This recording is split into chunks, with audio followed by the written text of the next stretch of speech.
4절로 29절의 말씀 함께 천천히 합독합니다. 시작. 기록된 바와 같이 하나님의 이름이 너희 때문에 이방인 중에서 모독을 받는도다. 내가 율법을 행하면 할례가 유익하나 만일 율법을 범하면 내 할례는 무할례가 되느니라. 그런즉 무할례자가 율법의 규례를 지키면 그 무할례를 할례로 여길 것이 아니냐. 또한 본래 무할례자가 율법을 온전히 지키면 율법 조문과 할례를 가지고 율법을 범하는 너희를 정죄하지 아니하겠느냐. 무릇 표면적 유대인이 유대인이 아니요 표면적 육신의 할례가 아니니라. 오직 이면적 유대인이 유대인이며 할례는 마음에 할지니 영에 있고 율법 조문에 있지 아니한 것이라. 그 칭찬이 사람에서가 아니요 다만 하나님에게서니라. 아멘. 자, 오늘 이 말씀을 가지고요, 성경적 이스라엘과 정치적 이스라엘, 그런 제목으로 말씀을 함께 상고하려고 합니다. 오늘 이 설교는요, 정말 중요하고 또 우리가 반드시 알아야 되는데, 근데 이 분량이 굉장히 많은 분량을 할애해야 되고, 그래서 시간이 많이 소요가 되어야 할 내용이지만 아주 압축해서 오늘 이 말씀을 우리가 중요하게 상고하려고 합니다. 이 말씀을 바르게 이해해야 오늘날 세계 정세와 또 우리의 신앙의 그 방향, 목적과 목표가 더 분명해집니다. 요즘에 세계 사람들에게 미움을 받는 한 나라가 있습니다. 어느 나라인지 혹시 아십니까? 네, 이스라엘이에요. 어느 때보다 역사적으로 이스라엘은 박해를 많이 받은 민족입니다. 그런데 그때는 힘이 없어서 나라가 없어서 박해를 받았는데, 오늘날의 이스라엘은 참 강대국이지요. 군사적으로나 경제적으로 강대국에 속하는데, 이제 이스라엘을 박해하는 나라는 없는데 요즘의 미움은 이스라엘 스스로가 자초하는 면이 굉장히 크죠. 우리가 뉴스를 보면 뭐 가자 지구, 물론 어떤 테러의 어떤 상처가 있지만 그 보복을 하기 위해서 가자 지구를 이제 공습을 하고 폭격을 하고 하는 그런 모습을 보면서 참 무고한 시민들이 희생을 당하는 그런 모습들, 그리고 레바논 헤즈볼라라고 하는 테러 단체에 대한 응징이라고 하지만 정말 무자비하게 살육을 하는 그런 모습들, 그리고 이란과의 전쟁, 이런 걸 보면서 참 이스라엘이 어느 때보다 미운 털이 박힌 그런 형상이 되고 있습니다. 이런 와중에 이스라엘과 가장 가까운 나라가 어느 나라인지 아세요? 가장 친한 나라가 미국입니다. 이스라엘과 미국은 아주 뗄래야 뗄 수 없는 가장 유일한 후원자, 지지자가 바로 미국입니다.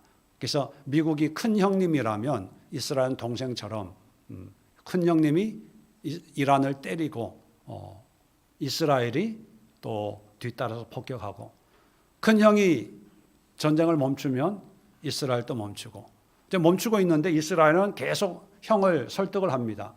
더 때려, 더 때려. 그러면 나도 때리게. 형이 때려야 나도 때리지. 그러고 있는 지금의 모습입니다. 근데 여러분, 왜 미국은 전 세계적으로 미운 틀이 박힌 이스라엘을 저렇게 적극 후원할까요? 그게 분명한 이유가 있습니다. 물론 정치적인 어떤 이해타산과 유분리, 어떤 지정학적인 어떤 정치적인 이유도 있지만 가장 근본적인 이유는요, 유대교와 기독교가 함께 공유하는 어떤 종교적인 이해관계가 있습니다. 그 종교적인 이해관계를 가장 명확하게 보여주는 한 사건이 있습니다.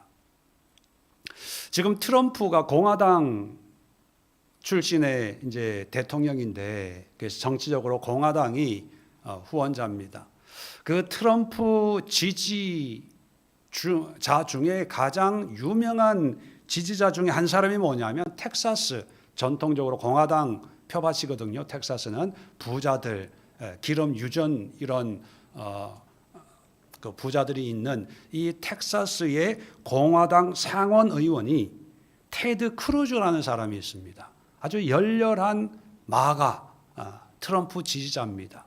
이 테드 크루즈라는 사람이 이제 인터뷰를 했어요. 인터뷰를 하면서 그 인터뷰하는 기자가 그렇게 묻습니다. 왜 당신은 이스라엘을 그렇게 열심히 열정적으로 지지하냐? 지지하는 이유가 뭐냐? 그렇게 물었어요. 그랬을 때 이 테드 크루즈 이분이 이렇게 얘기합니다. 나는 어렸을 때부터 교회 다닌 기독교인입니다. 기독교인으로서 성경을 보면 성경에 이스라엘을 축복하는 자에게 축복하고 저주하는 자에게 저주한다는 말씀이 있는데 나는 축복받는 자의 편에 서고 싶습니다. 이걸 당당하게 얘기하는 거죠. 그런 면에서 트럼프가 대통령이 될 수 있었던 이유 중에 하나가 복음주의자, 미국의 기독교인 중에 복음주의자들의 지지를 후원을 입고 대통령이 됐다라고 얘기합니다. 그래서 공공연하게 트럼프는 자기는 기독교인이라고 얘기하고 하나님을 믿는다라고 얘기하고 그래서 기독교적인 가치를 동성애나 낙태나 이런 걸 반대해서 기독교인들에게 좋은 이미지를 가지고 있습니다. 그 이유는 뭐냐면 기독교인들의 후원이 뒤에 있기 때문이죠. 그런데 그 트럼프를 후원하는 기독교인들이 가지고 있는 생각이 뭐냐 하면 이 테드 크루즈가 가지고 있는 이런 어떤 성경적인 이런 생각을 가지고 있다는 거예요. 그래서 트럼프 이번에 두 번째 대통령직이잖아요. 첫 번째 대통령 할 때 무슨 일을 했냐면 이스라엘의 수도가 텔아비브라는 도시죠. 그 텔아비브에 있는 대사관을 예루살렘으로 옮겼어요. 예루살렘이 수도다 그런 의미예요. 근데 이 예루살렘은 복잡한 이슬람과 다른 그리스 종교와 기독교와 유대교 이게 복잡한 서로 이게 뜨거운 감자라고 그러죠. 함부로 건드릴 수 없는 그런 도시가 예루살렘입니다. 예루살렘을 각 종파별로 종족별로 이렇게 기독교 지구, 유대 지구, 뭐 이슬람 뭐 이렇게 분할되어 있는데 예루살렘으로 미국 대사관을 옮겨버렸어요. 그게 뭐냐면 트럼프는 열렬하게 어떤 성경적인 이스라엘에 대한 어떤 신앙적인 인식을 가지고 있다는 걸 보여주는 거예요. 그런데 여러분 한번 생각해 보세요. 구약 성경에 이스라엘을 얘기하죠. 자, 성경에 나오는 이스라엘과 지금 네탄야후 총리가 다스리고 있는 이스라엘과 같은 이스라엘입니까? 다른 이스라엘입니까? 그리고 구약 성경에는 이스라엘의 회복에 대한 말씀이 있습니다. 심판과 회복이 있지요. 자, 이 심판과 회복에 대한 이 말씀의 대상자가 지금의 이스라엘일까 하는 거예요. 지금 테드 크루즈라는 그 상원 의원은 성경에 있는 그 이스라엘과 지금의 이스라엘이 똑같게 생각을 하는 거예요. 그런데 이런 현상이 상원 의원이 가지고 있는 이 생각이 이렇다면 일반 기독교인들이 가지고 있는 그런 의식도 대동소이하다는 것입니다. 그게 뭐냐면 성경에 말하는 이스라엘 그리고 이스라엘 회복이 지금 이스라엘 나라, 중동 팔레스타인에 있는 그 이스라엘 나라와 동일시하는 사람들이 너무 많아요. 그래서 지금 이스라엘에 개입하는 전쟁을 하지 않습니까? 그럼 이스라엘을 응원해요. 왜? 하나님의 나라니까. 성경에 이스라엘은 하나님이 지키시고 돌보시기 때문에 무조건 전쟁하면 승리해야 된다라는 그런 기대감이 있고 또 그런 소망이 있어요. 왜? 성경에 그렇게 되어 있으니까. 결정적인 사건은 1948년 5월 13일 다음 날 14일. 무슨 일이 일어납니까? 이스라엘이 국가로 탄생하는 날이에요. 자, 이 이스라엘이 2000년 동안 물론 2000년 더 됐죠. 바벨론 포로로 끌려가면서부터 나라가 없는 상황에서 나라 없는 민족으로 전 세계 떠돌다가 디아스포라 생활하다가 이제 팔레스타인 전통적인 그 이스라엘 땅으로 돌아와서 이스라엘이라는 나라를 세우면서 사람들은 혼동에 빠집니다. 어떤 혼동입니까? 야, 드디어 하나님의 말씀이 성취되는구나. 이루어지는구나. 때마침 이스라엘이 주변 나라들과 전쟁을 하며 6.1 전쟁, 욤키푸르 전쟁, 무슨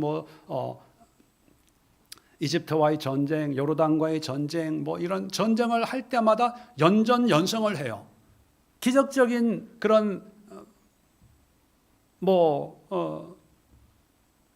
운일지 하나님의 역사일지 모르겠지만 연전연승하면 그 아랍 국가 틈바구니에서 이스라엘이 지금까지 버텨내고 있는 거예요. 이런 걸 보면서 역시 하나님의 말씀이 이루어지고 있구나라고 생각을 합니다. 그러면서 성경적인 이스라엘, 구약 성경에 나오는 이스라엘과 지금의 이스라엘을 동일시합니다. 그래서 테드 크루즈 같은 이런 생각을 누구도 이상하다고 얘기하지 않아요. 누구도 그거 아닙니다라고 얘기하지 않습니다. 그런데 제가 분명히 말씀드립니다. 성경에 나오는 이스라엘과 지금의 이스라엘은 전혀 다릅니다. 지금의 이스라엘은요, 나라의 이름을 그냥 이스라엘이라고 붙여놓은 거예요. 정치적인 거죠.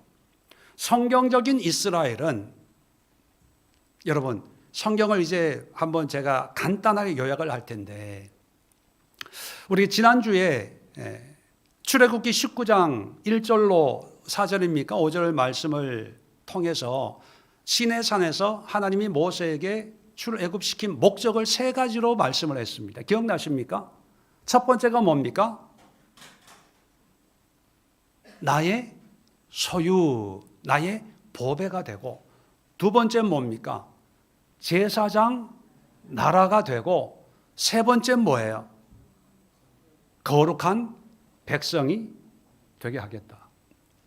그래서 언약을 맺습니다. 계약을 맺어요. 내가 하나님이고 너희가 내 백성의 삶을 살면, 다시 말하면 이 율법을, 내가 주는 율법을 지켜서 나를 하나님으로 인정하고 구별된 거룩함이라고 하는 게 신령한 삶이 아니라 구별된 삶이라고 그랬어요. 그 구별된 삶의 기준은 율법이에요. 너희들은 하나님을 믿는 사람들이니까 이렇게 내 율법을 열심히 지키고 살면 내가 너를 축복하겠다. 근데 만약에 그렇게 살지 않고 우상 숭배하고 세상 사람들이 가는 길을 똑같이 가면 뭐 한다? 심판하겠다는 거죠. 자, 이 계약을 맺습니다. 자, 계약을 맺고 이제 가나안 땅, 지금의 이스라엘 땅을 주어서 하나님의 나라를, 이스라엘이라고 하는 나라를 세워서 살게 하죠. 자, 결과는 뭡니까? 율법을 잘 지킵니까? 못 지킵니까? 못 지켜요. 자, 그 결과가 뭐냐면 기원전 722년 북이스라엘 몇 지파입니까? 10지파가 세운 그 북이스라엘이 아수르에 의해서 초토화되고 전 세계에 뿔뿔이 흩어지고 혼혈 정책을 통해서 이스라엘의 정통성이, 혈통적인 전통성이 사라져버립니다. 자, 그러자 남쪽에 있는 남유다, 이 유다라고 하는 유다 왕국은요, 그 이름이 말해주는 것처럼 12지파 중에 유다 지파와 베냐민 지파 두 지파가 세운 나라가 남유다 왕국입니다.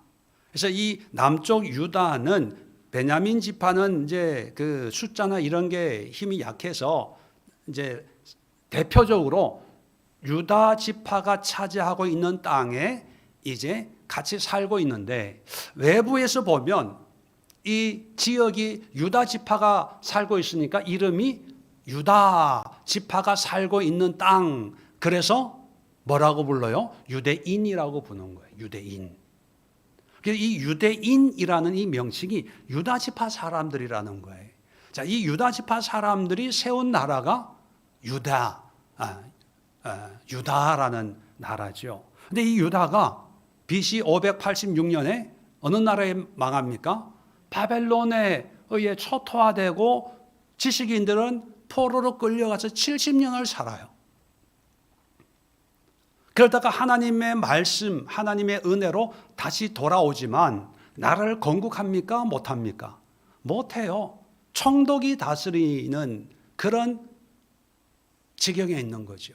그때부터 BC 586년, 지금으로부터 약 2600년 전에 유다 왕국이 망한 이후로 뭐 중간에 독립운동을 해가지고 마카비 혁명이라고 한 100여 년 자치 정부를 세운 적이 있지만 지금까지 1948년도까지 자기 나라가 한 번도 세워본 적이 없는 그런 민족이 되고 전 세계 떠돌아다니는 거예요.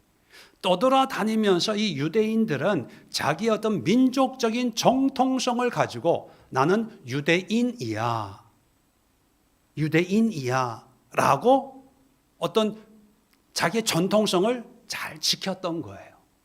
그런 사람들이 여러 가지 어떤 정치적인 문제 때문에 국제사회에서 이게 나라를 만들어주자 이런 의논이 있어요. 원래는요, 팔레스타인 땅이 아니라 우간다였대요. 그래서 우간다 프로젝트 해가지고 전 세계에 있는 유대인들을 아프리카 우간다로 보내려고 했대요. 근데 이 사람들 우간다 가겠습니까? 예루살렘이 있는데. 그래서 반대하니까 달래가지고 이제 팔레스타인 지금의 땅에 정착하도록 국제사회가, 왜냐하면 2차 대전 때 독일에서 너무 많이 죽었잖아요. 이렇게 그 부채의식이 있는 거예요. 이 유대인들한테. 역사적으로 늘 핍박당하고 희생당한 그 역사적인 사실이 있다 보니까 좀 안 됐다 싶어서 이제 긍휼을 베푼 거죠. 그래서 어렵게 나라를 세우게 된 거예요. 자, 잘 보세요. 그래서 정치적인 이스라엘은요, 유대인들의 중심이에요. 그러면 이스라엘의 회복, 성경에서 말하는 이스라엘의 회복은 유대인들의 회복만을 얘기하는 걸까요? 아니면 이스라엘 원래 야곱의 12아들로 만들어진 12지파, 이게 원래 이스라엘이잖아요. 성경의 회복은 12지파의 회복을 얘기하는 걸까요? 아니면 나머지는 필요 없고 유대인들 뭐 더 할 수 있으면 베냐민 지파까지 포함해서 남쪽 유다 왕국의 어떤 두 지파만 이스라엘로 내가 회복시킬게, 그것이 하나님의 계획일까요? 하나님의 계획은 12지파예요. 원래 이스라엘 야곱의 후손이 이스라엘이잖아요.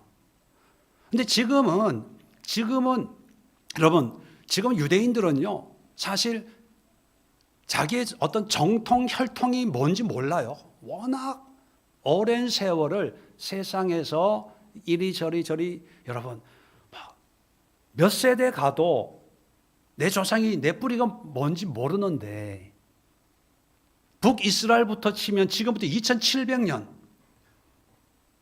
남유다로 보면 지금부터 2600년경 전에 포로로 가고 혼혈이 되고 뿔뿔이 흩어졌어요. 그래도 유대 어떤 의식을 가지고 산다고 하지만 여러분 사실 그 어떤 민족적인 의식만 있지 혈통적으로 난 정통 유대인이야라고 얘기할 수 있는 사람이 과연 얼마나 됩니까? 그냥 의식적으로 나는 유대인이야 이런 사람들이 모여 있거든요. 근데 성경은 남쪽 유다 사람들에 대한 그런 얘기는 성경에 있어요. 바벨론 포로에 끌려갔다가 돌아와서 또 나라를 회복하고 뭐 이런 과정을 이제 기록하고 있는데 열 지파에 대해서는 언급이 없어요. 이 사람도 어떻게 됐는지 모르는 거예요. 이 열 지파에 대해서 찾으려고도 하지 않고 그런데 이제 어떤 시간이 지나서 유대인들이 나라를 건국해서 지금의 국호를 이스라엘이라고 붙여놓은 거예요. 자, 이 붙여놨는데 사람들이 헷갈리기 시작합니다. 국호가 이스라엘이라고 해서 성경에서 얘기하는 이스라엘과 같다고 착각을 하는 거예요. 그래서 기독교인들이 성경을 읽으면서 이스라엘의 회복에 대한 예언의 성취를 이제 알게 되면서 이스라엘을 지지하고 후원하고 이스라엘을 아주 특별한 나라로 여기기를 시작해요.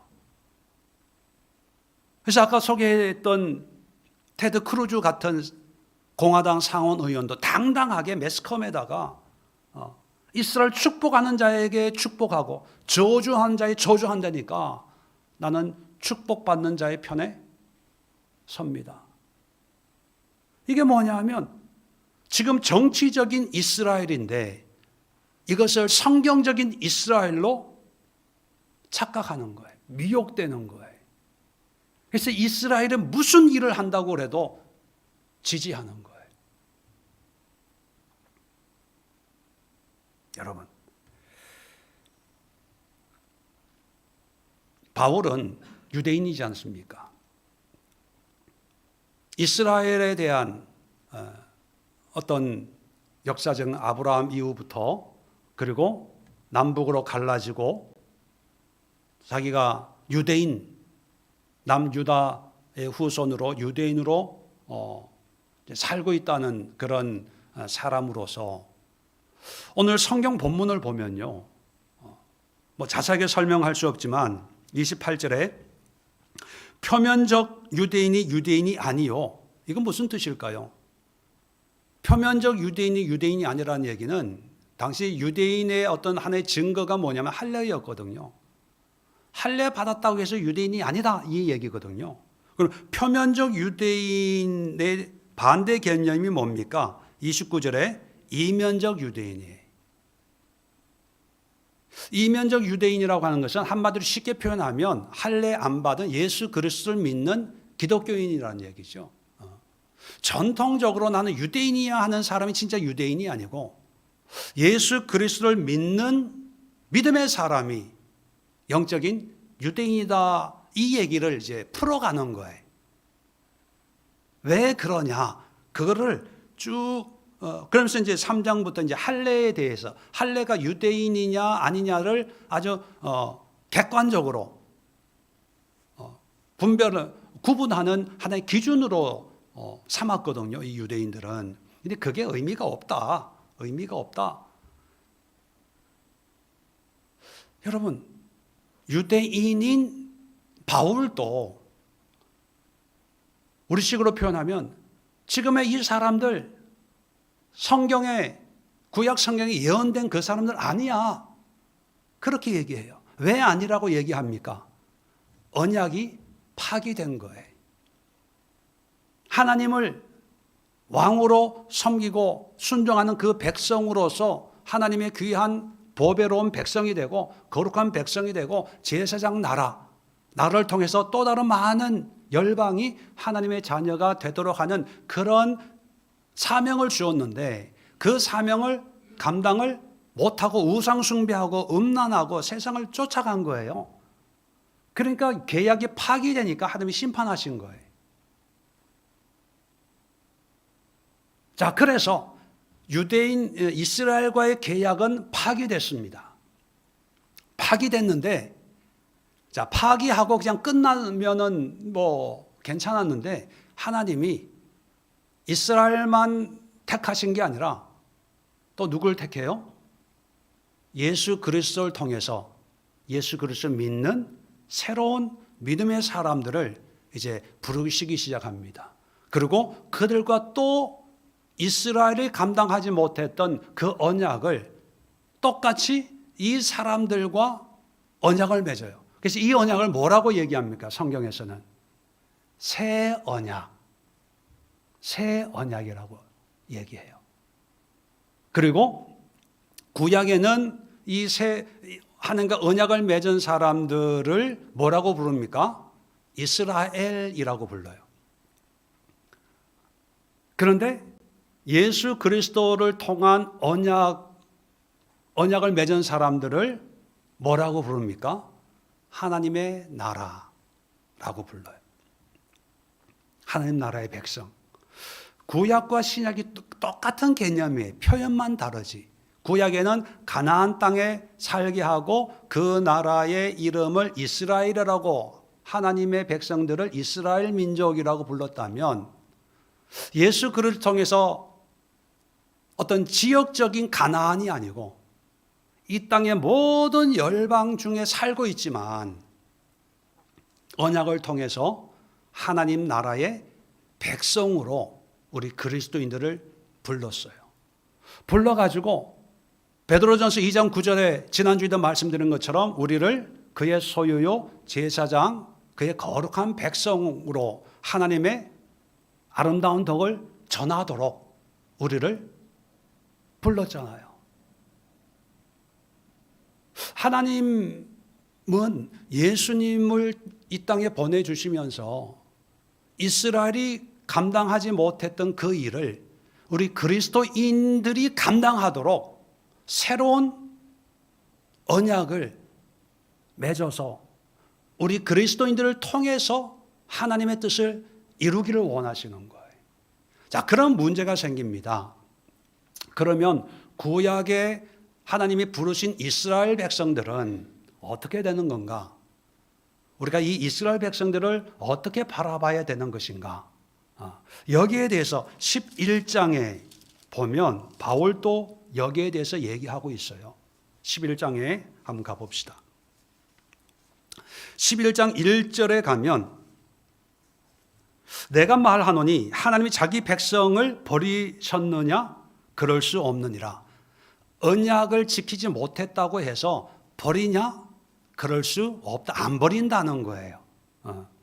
안 버리는데 그러면 어떻게 이 이스라엘 백성들을 이제 안 버리고 어떻게 할 거냐? 이제 자세히 읽어 보시면 뭐 시간이 없어서 다 말씀드릴 수가 없고, 자 7절 한번 봅시다. 그런즉 어떠하냐? 이스라엘이 구하는 그것을, 이스라엘 언약의 당사자였던 이 이스라엘이 구하는 그것을 얻지 못하였고, 왜?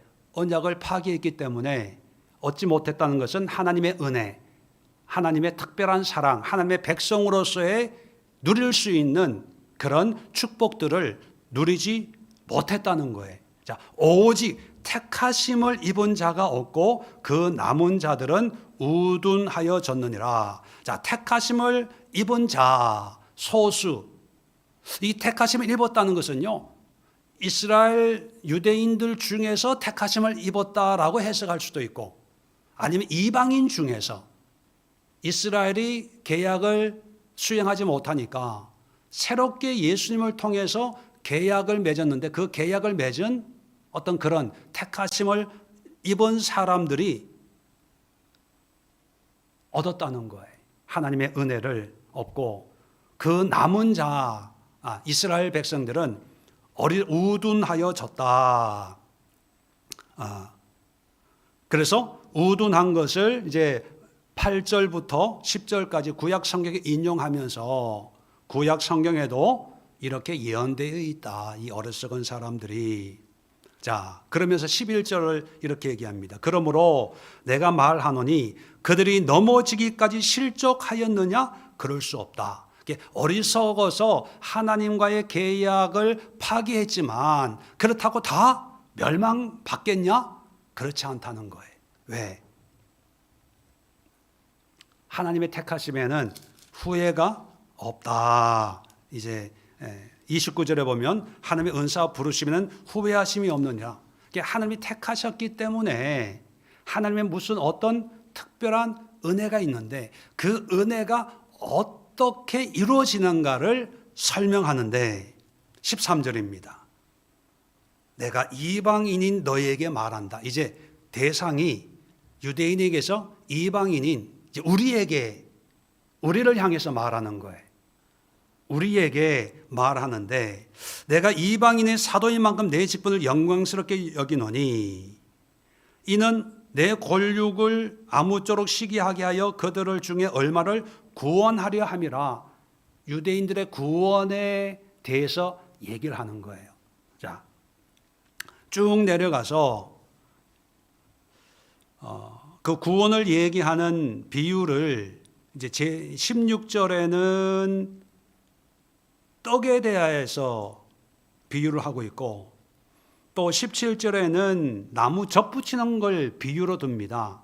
돌감람나무와 또 참감람나무의 비유를 들면서 참감람나무가 이제 이스라엘이라면 이방인 너희는 돌감람나무였는데 참감람나무에 접붙임 받았다. 이것은 뭐냐면 원래 하나님의 은혜의 대상이 아니었는데 이스라엘이 엉망진창이니까 하나님이 너희들과 언약을 맺어서 이스라엘에게 주려고 하는 은혜를 너희가 덧입었다. 이것을 비유적으로 접붙이는 비유로 드는 거예요.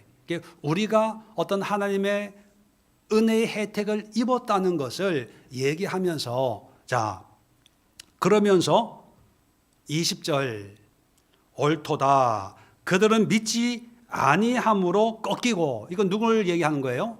이스라엘을 얘기하는 거예요. 너희는 믿음으로 섰느니라. 자, 우리 이방인들은 믿음으로 하나님의 은혜를 누리게 됐어요. 자, 그러면서 우리에게 얘기합니다. 높은 마음을 품지 말고 도리어 두려워하라. 하나님이 원가지들도 아끼지 아니하셨은즉, 다시 말하면 원래 선택한 이스라엘 백성들도 심판했다는 거예요. 계약을 파기했다는 거예요. 하물며 너희도 아끼지 아니하시리라. 너희들도 정신 못 차리면 너희들과 맺은 계약도 파기할 거야. 지금 바울은 이스라엘의 구원에 대해서 얘기하면서 누구에게 더 무게감 있게 얘기하냐면 이방인 그리스도인들. 봤지, 이스라엘도 하나님의 부르심의 은혜를 입었어. 계약을 맺었어. 그런데 그 계약을 성취하지 못하니까 역사를 봐 저렇게 두들겨 맞잖아. 그래서 다시 하나님이 너희를 불러서 계약을 맺었는데 너희도 정신 못 차리면 저것보다 더 얻어 터져. 정신 차려. 이거예요. 그러면 정신 차리라는 것은 뭘 의미하는 걸까요? 똑같아요. 하나님의 소유, 제사장 나라, 거룩한 백성의 삶을 살아야 돼. 자, 그럼 여기서 다 의미가 있지만 지난주에 제사장 나라의 의미를 제가 따로 설명을 드렸죠. 제사장 나라라고 하는 것은 어떤 개념입니까? 자기 자신만을 위해서 신앙생활하는 게 아니고 이웃을 위해서. 물론 이웃을 위해서 제사장 역할을 하려면 내가 거룩해야 돼요. 내가 정결해야 돼요. 제사장 직무하기 전에 먼저 자기의 죄를 정결하고 기름을 부어서 거룩하게 하고 난 뒤에 다른 사람의 죄를 해결해 주는 중간자 역할을 하는 그런 일을 했잖아요. 제사장은 무조건 이웃을 사랑하는 게 아닙니다. 제사장은 하나님 앞에 거룩한 삶을 먼저 자기가 살고 그리고 나서 이웃을 하나님께로 인도하는 그 역할이 제사장 아닙니까? 그럼 우리 그리스도인들이 제사장의 역할을 잘 해야 되지 않으면 이스라엘 사람들처럼 너도 얻어 터질 거야. 그러면 우리 그리스도인들을 통해서 나중에 이스라엘이 다시 남은 자가 돌아온대요. 이건 뭐냐면 이스라엘의 어떤 자체적인 회복이 아니라 우리 그리스도인들을 통해서 우리 그리스도인들의 제사장적 그 삶과 신앙을 통해서 이스라엘이 회복이 되는 거예요. 이건 뭐냐면 이스라엘만 쳐다보지 말라는 거예요. 이스라엘의 회복은 누구를 통해서 이루어진다고요? 우리 그리스도인들을 통해서 이루어지는 거예요. 그리고 여러분, 말씀드린 것처럼 어떤 분들은 중동에 이스라엘에 선교를 해야 돼, 이스라엘을 복음화 시켜야 돼, 해서 그런 사이트도 있고요, 그런 카페도 있고요, 그런 TV 무슨 TV 있고 중동 이스라엘에 대해서 마치 이스라엘의 회복이 곧 다가오는 것처럼 모든 관심이 이스라엘에게 지금의 이스라엘이 있는데 말씀드렸죠. 이스라엘의 회복은 12지파의 회복이에요. 지금 그 이스라엘에는요, 물론 유대인들이 있지만 유대인들이 주로 유대 혈통이라고 자기 스스로가 주장하는 사람들, 증명할 길은 없어요. 주장하는 사람들이 있고 개 중에는 나는 무슨 지파라고 하는 사람들이 있는데 물론 그것도 증명할 길은 없어요. 그런데 여러분, 이스라엘 전 세계 유대인이 1500이라고 일반적으로 얘기합니다. 근데 지금 이스라엘 땅에는 약 반 정도 750만이 있다고 얘기해요. 잘 들으세요. 유대인이 1500만. 그 중에 750이 팔레스타인, 이스라엘 땅에. 말씀드렸죠. 이스라엘 12지파라고요. 유대인, 유다지파의 혈통이라고 믿는 사람이 전 세계 1500이라면 12지파는 얼마나 될까요? 왜 이 사람들에게 신경을 안 쓰는 걸까요? 이들이 어느 곳에 있겠죠. 우리는 모르지만 아마 어떤 면에서 우리 한국 사람들 중에도 그 피가 전달돼 있을 수도 있어요. 북한에도 있고 중국에도 있고 남미에도 있고, 그죠? 그런데 왜 사람들은 유다 지파, 유대인이라고 얘기하는 그 사람들이 마치 이스라엘이라고 왜 착각하고 이스라엘을 위해서 기도하고 이스라엘을 선교하고 이스라엘, 물론 땅끝까지 증인이 되어야 돼요. 아프리카를 선교하고 케냐를 선교하고 남미를 선교하고 우리 전도해야 되는 것처럼 이스라엘도 전도해야 되는데 어떤 사람들은요, 이 테드 크루즈 같은 이런 인식을 가지고 있는 사람들은요, 지금의 이스라엘이 곧 성경적인 이스라엘이라고 묻지도 따지지고 분석하지도 않고 그냥 믿어버려요. 예, 지금 이스라엘 예루살렘에 선교해야 되고 텔아비브에 선교해야 돼요. 하나의 선교지지. 그것이 어떤 성경의 성취와는 거리가 있어요. 성경은 우리에게 뭐라고 얘기하냐면 우리 그리스도인들이 땅끝까지 증인이 되어서 우리가 하나님의 첫 번째 언약의 대상이었던 그 이스라엘을 다시 하나님이 회복하는 도구로 쓰임받아야 돼요. 쓰임받아야 되는데 그 쓰임받는 용도가 굳이 지금의 750만 밖에 안 되는 그 소수의 지파가 모여있는 이 사람들에게만 신경 쓰고 이 사람들 일거수일투족 여기에 일어나는 어떤 정치적인 사건, 누가 이 성전에 올라가서 성전 뭘 했다 이런 거 인터넷에 TV에 이런 거, 난 그런 거 볼 때마다 화가 나요. 나머지 11지파는 우리는 모르지만 러시아에 있을 수 있어요. 아프리카에 있을 수 있어요. 남미에 있을 수 있어요. 프랑스에 있을 수 있어요. 그렇기 때문에 우리는 한 영혼을 구원하기 위해서 전도하고 기도해야 되지만 또 하나 그런 우리의 전도가, 우리의 선교가, 우리의 기도가 하나님이 우리의 제사장적 신앙과 믿음을 통해서 장차 회복해야 될 이스라엘의 그 지파, 아셀 지파일 수도 있고 므낫세 지파일 수도 있고 에브라임 지파일 수 있는 그 사람들, 우리는 모르지만 그 사람, 그 영혼을 위해서도 우리가 기도할 때 그것이 하나님 보시기에 이스라엘의 회복이 아닐까요? 여러분, 지금은 이스라엘 무시하라는 얘기가 아닙니다. 미혹되지 말라는 얘기예요. 미혹되지 말라는 얘기. 저는 이스라엘의 지금의 이런 정치적인 행보를 보면 너무 화가 나요. 어디에 화가 나냐 하면 성경적인 이스라엘을 코스프레하는 것 같아요. 포장하는 것 같습니다. 대놓고 얘기는 하지 않지만